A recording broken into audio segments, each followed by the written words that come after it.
Bien gérer votre contenu est très important. Il faut avoir une stratégie et chaque article, chaque contenu est attaché à une requête spécifique. On verra aussi dans cette vidéo à quel point il est important de bien choisir le type de contenu par rapport à une intention de recherche que l'on gère ici avec les tags.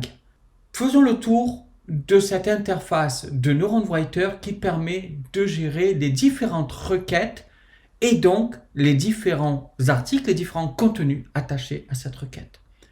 Ce tableau se présente donc comme vous le voyez à l'écran avec un tableau principal ici qui peut être affiché avec les articles en cours d'écriture, les articles réalisés, les articles effacés et tous les articles. Quand je dis les articles, c'est une requête ici, mais une requête équivaut à un article. Comment c'est géré pour savoir si c'est en cours, fait, effacé? C'est tout simplement par les tags ici. À chaque article, on peut rajouter un tag qui dit s'il est fait, s'il a été effacé. Donc là, ça va aller mettre directement. Le reste est en cours de réalisation. Pour lui, quand c'est fait, il faut le mettre à done. Et quand c'est effacé, il faut le mettre à deleted. Et là, c'est le laisser comme tel, améliorer et mettre à jour, consolider, reproposer, distribuer, à effacer, rediriger, etc. On peut mettre d'autres tags. On va voir tout à l'heure comment on peut le mettre aussi des états, des statuts qui vont permettre de bien gérer son intention de recherche. Je le montre juste après la présentation de ce tableau. On peut ici exporter ce tableau. On va avoir un fichier Excel avec toutes ces informations que l'on peut utiliser pour un rapport, pour une analyse, etc. On peut choisir les colonnes à afficher. Donc là, par exemple, je peux dire que je veux cacher l'URL cible. Donc on a la recherche pour laquelle écrire le contenu, donc la recherche de l'utilisateur sur le moteur de recherche, l'URL, l'adresse internet cible, le moteur de recherche pour lequel on optimise, la difficulté pour apparaître dans ces moteurs de recherche, SERP difficulty, le volume estimé de recherche mensuel, la tendance de volume ici. On voit que par exemple, résolution de nouvelle année, c'est évidemment en janvier et en décembre qu'il y a le plus de recherches. Il n'y en a pratiquement pas le reste de l'année. Il y en a très peu le reste de l'année et ça commence un petit peu ici à monter en novembre, puis décembre, puis janvier. Ensuite, nous avons la concurrence pour être positionné sur du payant, sur du AdWords. Donc là, ça intéresse que si on fait du payant, que si on va faire de la publicité sur le moteur de recherche. Donc moi, je ne l'affiche pas puisque je ne fais pas de publicité sur le moteur de recherche. On peut aussi voir le coût par clic moyen que se positionner sur ce terme coûterait. Ok? Donc là, moi, je le masque, je n'en ai pas besoin. La date d'analyse pour voir quand est-ce que cette donnée a été analysée, à qui est assigné l'article, qui c'est qui doit le rédiger. Si vous travaillez seul, ce n'est pas forcément la peine de le mettre. La date où est attendu cet article, pour quand il doit être rédigé, ça c'est intéressant de le mettre pour après l'afficher dans le plan de contenu. La date de la dernière révision, modification de ce contenu, le score réalisé sur ce contenu. On verra plus tard dans une autre vidéo comment on rédige et comment on obtient ce score. Mais donc le score atteint de ce contenu, on verra tout ça dans une autre vidéo pour savoir comment on calcule ce score. Le nombre de mots actuellement rédigés pour ce contenu, et oui, il y a beaucoup de mots rédigés. On va voir que c'est simplifié grâce à ces outils. Les actions ici, donc, pour ouvrir l'éditeur de contenu. Ok, je peux cliquer directement ou cliquer sur cette plume. Et là, je vais aller dans l'éditeur de contenu que l'on verra dans une autre vidéo. Ici, on peut créer une nouvelle optimisation basée sur ce contenu, c'est-à-dire faire une autre requête. On verra dans la prochaine vidéo comment créer une requête, mais c'est la même chose, créer une nouvelle requête et ici, effacer. Et donc, vient cette histoire de tag. Donc, les tags, c'est très bien pour gérer ici, si c'est en cours d'écriture, si c'est fait, etc. Mais pour moi, ça a une utilité très importante. Pourquoi? Parce que il est conseillé de bien équilibrer son contenu et d'avoir différents niveaux de recherche, différents niveaux de contenu. Un utilisateur sur les moteurs de recherche, quand il va chercher quelque chose sur le moteur de recherche, il peut avoir différentes intentions. Son intention peut être tout simplement navigationnelle. Si elle est navigationnelle, il cherche votre marque, il cherche votre contenu à vous, il cherche votre nom.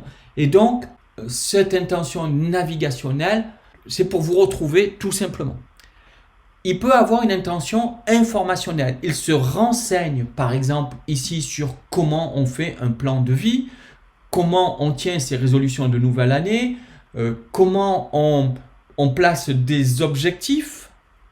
Et donc là, ça va être de la recherche informationnelle que moi, j'indique en awareness. Ici, j'utilise le terme anglais par habitude marketing. Donc, c'est de la sensibilisation. Il ne me connaît pas, il ne connaît pas ma marque, mais il recherche des informations et ces informations générales, je vais pouvoir lui fournir avec des contenus qui sont de sensibilisation. Ce n'est pas pour vendre quelque chose, c'est pour informer.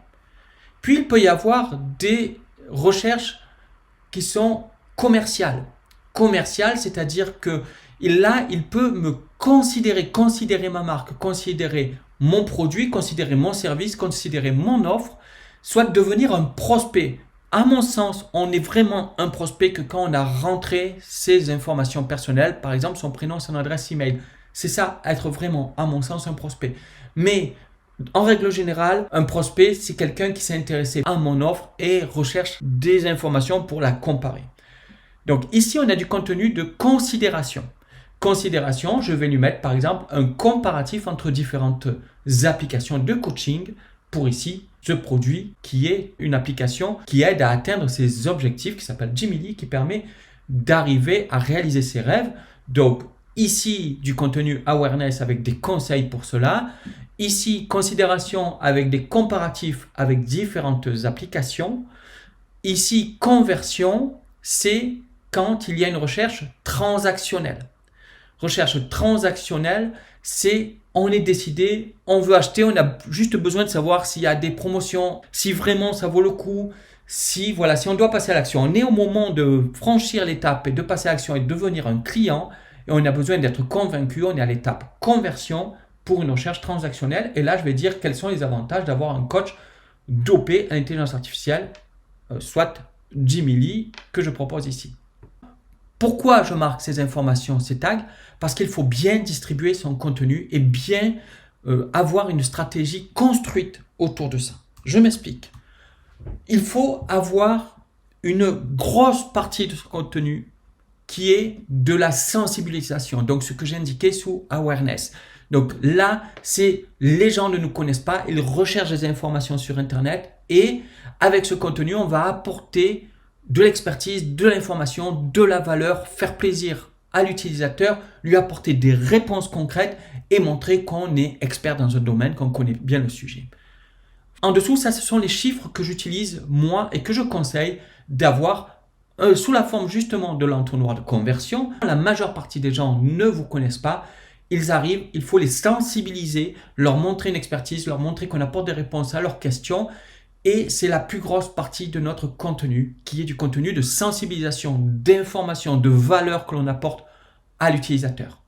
Puis, juste en dessous, que moi j'estime à 30%, on a du contenu de considération, transformé en prospect l'utilisateur. C'est-à-dire qu'ici, on va faire des comparatifs. Ici, on va offrir un guide à télécharger. Ici, on va offrir quelque chose qui permet de montrer que la solution que l'on propose peut être intéressante et arriver à mieux éduquer l'utilisateur pour qu'il puisse devenir un prospect, que ce soit avec des comparatifs ou que ce soit avec des lead magnets, des aimants à prospects que l'on va offrir à l'utilisateur en échange de son adresse email et de son prénom par exemple. Puis 20% au-dessous, c'est du contenu de conversion. Là, on a le prospect qualifié et on veut maintenant qu'il passe à l'action et devienne un client. Un client, donc ça sera du contenu qui va vraiment expliquer ce que fait notre offre, pourquoi il faut la choisir. Puis, en dernier, on a du contenu de fidélisation et c'est très important et là, beaucoup de gens passent à côté de ce contenu de fidélisation alors qu'il est très important. en anglais retention. Donc, contenu de fidélisation, c'est comment bien utiliser le produit, comment profiter au maximum de l'offre, comment profiter du service après-vente et tirer le meilleur de tout ça. Ce contenu fidélisation, d'ailleurs, peut correspondre facilement avec tout ce qui est intention de recherche navigationnelle. Il veut bien utiliser le produit, il va chercher le nom du produit sur Internet et donc, à ce moment-là, il va tomber sur notre contenu si on est bien positionné. Donc, ce contenu fidélisation correspondrait à l'intention de recherche navigationnelle. Donc, sensibilisation, on a l'intention de recherche informationnelle. Considération, on a l'intention de recherche commerciale. Conversion, intention de recherche transactionnelle. Fidélisation, intention de recherche navigationnelle. Et c'est important de bien distribuer son contenu ainsi. Ça, c'est si vous avez votre propre offre. D'accord? C'est si vous avez votre propre produit, votre propre service. Si par exemple vous avez un site d'affiliation, ça peut être distribué un tout petit peu différemment. Ce ne sera pas la même façon de gérer le contenu de fidélisation. Mais dans tous les cas, fixez-vous une règle. Si vous avez un site basé sur l'affiliation, par exemple, considérez de faire 80% de contenu informatif, de valeur, vraiment axé sur le fait d'apporter de la valeur à l'utilisateur, au visiteur, de le satisfaire au maximum et d'avoir 20% de contenu qui soit commercial, qui soit pour faire de la promotion pour une offre. Donc là, avec ce genre d'informations, je peux faire une stratégie. Je peux avoir une stratégie de contenu. Et avec les tags, je vais pouvoir suivre ma stratégie de contenu, m'assurer que je distribue bien mes différents contenus selon les différents niveaux de mon tunnel de conversion. Donc là, je vais faire en sorte de faire 40% de contenu awareness, 30% de contenu considération, 20% de contenu conversion et 10% de contenu donc fidélisation qui ne passera pas forcément tout le temps par NeuronWriter parce que à part sur ma marque, je vais pas forcément me positionner et faire la guerre sur un mot-clé. Je m'adresse déjà à des gens qui sont convaincus, pour lesquels je vais envoyer une newsletter, des emails pour l'informer des nouvelles fonctionnalités de mon offre, par exemple du nouveau contenu de mon offre, de l'amélioration du produit, etc., etc. Donc, je vais l'amener directement vers ce contenu fidélisation. Les seuls termes, ce seront les termes liés à ma marque, donc tout ce qui est intention de recherche navigationnelle, donc qui identifie précisément mes produits, les noms de mes produits, ou ma marque, le nom de ma marque, le nom de mon entreprise, ou mon nom personnel si j'ai une personal brand. Ici, j'ai un élément filtre, filters, qui sert comme son nom l'indique à filtrer les contenus, les requêtes. Par exemple, je peux mettre ici que je ne veux que les éléments qui ont plus de 2000 recherches mensuelles et ça va m'afficher que cela. Je peux dire aussi que je veux que ce soit que ceux entre 2000 et 4000 par exemple.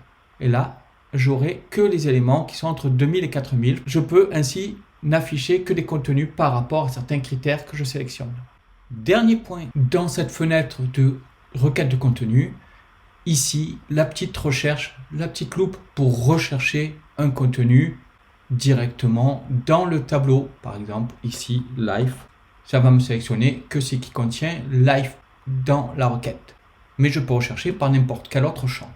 Voilà donc comment gérer les différentes requêtes avec la fenêtre de requête de NeuronWriter. Et je vous invite à tout de suite regarder la vidéo suivante pour bien comprendre comment on fait une nouvelle requête et comment on le fait bien.